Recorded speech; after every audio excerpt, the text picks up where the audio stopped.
Good tidings, ladies and gentlemen of the Lodge. How goes it? We've got another Kingdom Hearts video for you today, where we are going to be discussing Invi and her embodiment of the sin Envy.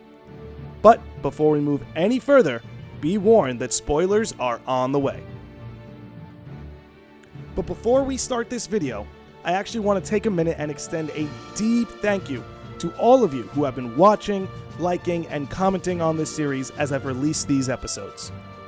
Your comments have been everything from insightful to hilarious. I don't have a lot of people I could talk to in my day-to-day life about the Kingdom Hearts series, but getting the chance to interact and discuss with all of you really has been great. So I really want to extend my deepest thanks, and I hope all of you will be sticking around for plenty more Kingdom Hearts content in the future. So first things first, let's lay out the groundwork and define exactly what Envy is and what our overall thesis will be. Envy, as it is understood, comes in two types. We have Benign Envy, which is usually categorized as a verb, and Malicious Envy, which is usually categorized as a noun. So what's the difference between the two? For starters, we have Malicious Envy, which can be understood as spite and resentment at seeing the success of another. In other words, feeling resentment towards somebody else's good fortune, position, or progress. Then we have Benign Envy, which is understood as to feel envious towards, or admire enviously. In other words, you might envy somebody's public speaking skills, but instead of that leading to resentment, it leads to admiration. It inspires you to be a better speaker, or to do as they ought to do. Now, with both of those types clearly defined, it is my estimation that Invi is in fact guilty of acting out both types of envy, and we are going to break it down and examine that here today. First, let's start with Benign Envy, as I believe this one to be more cut and dry. I believe Invi is guilty of benign envy towards the Master of Masters. But before we dive into those details, let's first watch the scene where the Master of Masters gives Invi her role. So, to sum it up, I'll need you to observe the others. Easy breezy. All right. Like I said, Ira may have to take over for me. But don't be shy. Just be fair. And do not be afraid to speak up. Even though I say observe, you'll need to be the mediator. Make sure people get along. I understand, but without you or Luciu, to form and maintain our own unions it's a little unnerving, to be honest. Oh, come on! Lighten up a little. Maybe I'll never disappear. Wait, do you want me to go? What? No, of course not. I was just kidding. Oh, I see. Look, I get that change can be hard for everyone, but things need to keep moving forward, and you need to keep up. Otherwise, you'll just get left behind, all alone. Now that you know what the future holds, Invi, what does your heart say? May your heart be your guiding key. I say it all the time. You ultimately need to do what your heart feels is right. Right. So here's the question. What exactly is it that Invi admires about the Master of Masters? We can see in this scene that she lacks the confidence to maintain and uphold her own union without the Master around.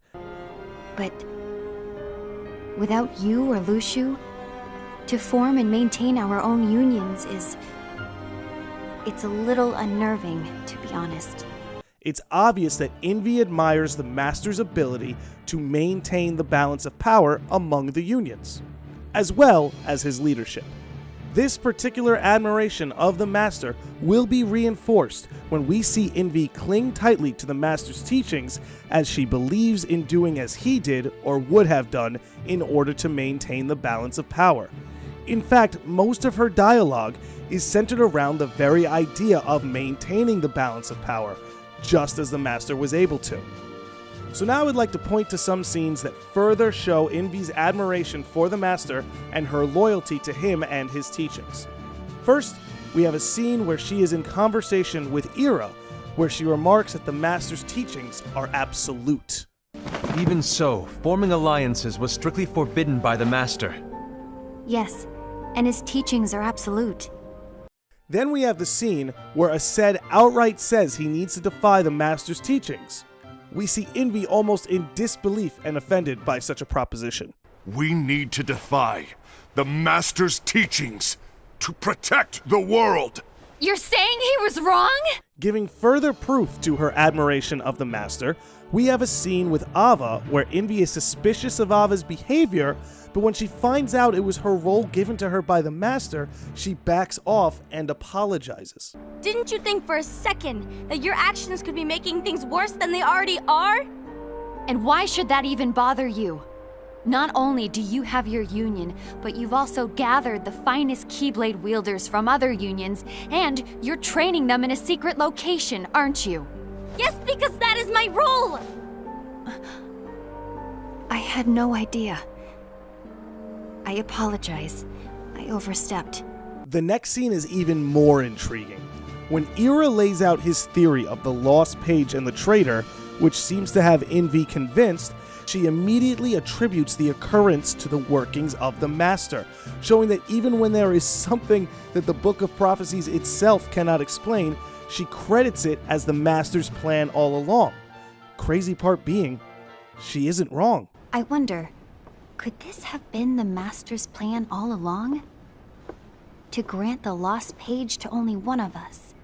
So it is very clear among these scenes that Invi holds the Master in extremely high regards and believes the only way forward is to emulate his teachings and knowledge to the best of her ability. Now next I want to dive into the specifics of her envy beyond just its admiration. As displayed and discussed earlier after the scene where the Master gives Invi her role, we can see that specifically she has an admiration for the Master's ability to maintain the balance of power among all unions. Further evidenced again by her lack of confidence in herself or ability to do it without the Master's leadership. So as a result, after the Master's disappearance, it would appear that Invi responded by deciding to emulate the Master and his teachings to her fullest ability. We can see this displayed in these scenes here, where she is dead focused on the balance of power being maintained. First off, we see a usually cool-headed Invi lash out at Aced for proposing they should disobey the Master's teachings. She then responds with a textbook recital of the Master's teachings on, you guessed it, balance. And disobey the Master's teachings? We don't have a choice. Darkness is approaching, and we need to combine our strength to stand against it. The Master bestowed each of us with a different role, and he specifically told us to keep our union separate, to maintain the balance of power. He told us that any imbalance would lead to a desire for more power, which leads to darkness. I know you haven't forgotten.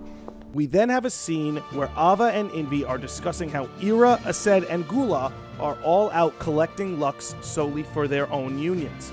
Invi responds essentially saying that her and Ava should do the same, if for nothing else, to maintain the balance for as long as they can, until, as she says it, the inevitable happens. Ghoul is on a mission to collect Lux. That explains why Aced and Ira are as well. They're trying to maintain the balance. But that isn't the balance we were expected to keep. Invi, what are you going to do? I'll gather Lux too. No matter what, the balance must be kept. But now, just to circle back, Invi specifically was envious of the Master's ability to lead and maintain balance to the point of admiration. This led to her clinging to the Master's teachings to a dogmatic degree. She wanted nothing more than to emulate what the Master had taught her and bestowed upon her, especially when it came to maintaining balance among the unions. When it comes to the verb definition of envy, I would say Invi most certainly fits the mold in regards to the Master of Masters. It is clear she admired him, and it is clear she envied his ability to maintain the balance of power and lead within Daybreak Town. But now I want to talk about Malicious Envy. This one admittedly is more of a theory and may not be as cut and dry as Benign Envy was, but here it goes. So first, let's circle back on the definition of Malicious Envy. It's in relation to the noun definition, which would be spite and resentment at seeing the success of another. Or, as Aristotle would put it, pain at the sight of another's good fortune, stirred by those who have what we ought to have. So now the question becomes, well, who is it that Envy was envious of? The answer? A Sed. What exactly was she envious of? His role. To understand this further, let's first go back to Envy's role. Remember, it was her job to keep a close eye watch on the others, and to be a mediator amongst them. It became quite obvious through Envy's dialogue that she was aware of everyone's roles, or at least became aware of it within back cover. They all knew Ira was the leader among them. She knew about Ava gathering Keyblade Wielders. She eventually not only finds out about Gula and the Lost Page, but reports to Ira where he and Ava are hiding. So with her knowledge of all of this, it's obvious she must have known Ased's role too, right? And what was Ased's role? To be Ira's right-hand man. So let me ask you something, viewers. If it's Ased's role to be Ira's right-hand man, why is it that Envy spends all of back cover essentially fulfilling that role? I mean, think about it. She's essentially his eye in the sky as she reports back everything she sees to Ira. Invi, have you learned something? It seems Ased and Gula's unions are now allied. And after the meeting that Ira called that ended disordinately, Envy is the one to hang back and talk it out with him to make sure he's okay. That didn't go as expected. What's wrong, Ira? This isn't like you. And as if all of that wasn't enough, I personally cannot take my eye off this shot here. All the Foretellers are gathered around the table, and who is it that literally position themselves to the right of Ira? Envy. Okay, so Envy's attachment to Ira, or perhaps her attachment to whoever is leader, is quite obviously displayed throughout back cover. But if she is truly envious of Ased's role, then that would mean that Envy would have shown some animosity towards Ased. And if you ask me, the proof is there as well. Not only do we see it in the round table scene, where Envy silences Ased after critiquing Ira. That was foolish. Ased, that's quite enough. We also see it when she accuses Ased of being tainted by darkness. Perhaps it's you who has been tainted by darkness. Envy then proceeds to tear down Ased's attempt to form alliances and assume the role of leader by convincing Gula to dissolve their alliance. Ased then strikes Envy, and the two of them break out into a fight where Envy then accuses Ased of being the traitor. I found out who the traitor is. Regrettably. So to circle us completely back, we have here Envy acting out both malicious and benign envy. Benign in the sense that she admires and wishes to emulate the master and his ability to maintain balance of power, and a theory on malicious envy that she may have been jealous of Ased's role and did what she had to do to usurp him as Ira's right-hand man, or in this case, woman. But what do you guys think? Does the malicious theory hold up? Does her benign envy of the master carry over into the future of the Kingdom Hearts series? I want to know. Tell me your thoughts. But anyway, that's going to be the video. Thank you very much to all of you for watching. Be sure to subscribe, like, and comment down below, and I will see all of you beautiful sickos next time.